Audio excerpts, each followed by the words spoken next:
pull the piece out red hot, set it on the anvil, and I'll create a taper using a hammer fairly quickly.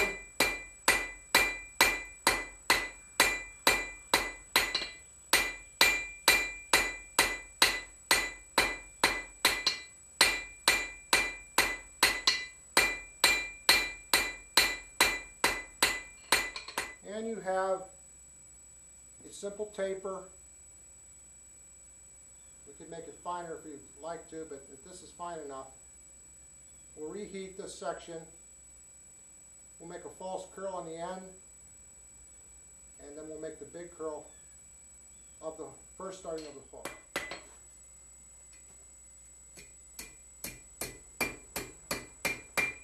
Do it on the horn this time, a little different than last time.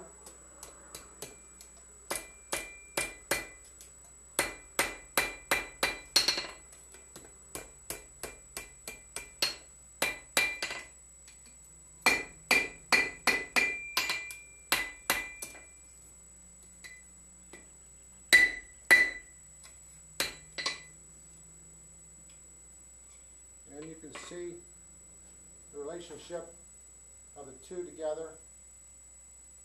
It's a C-scroll at this point. Got the piece hot. I'm going to place it on our forming block with our chisel and start to create this crease that you normally would represent a leaf.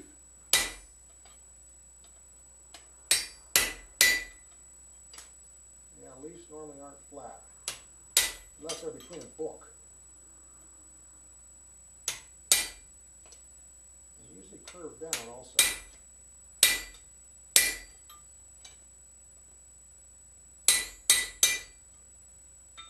Okay. Now it's curved up, somewhat of a V shape. I'll try to stand still here for a moment. That's not a normal look either. Obviously it's not done.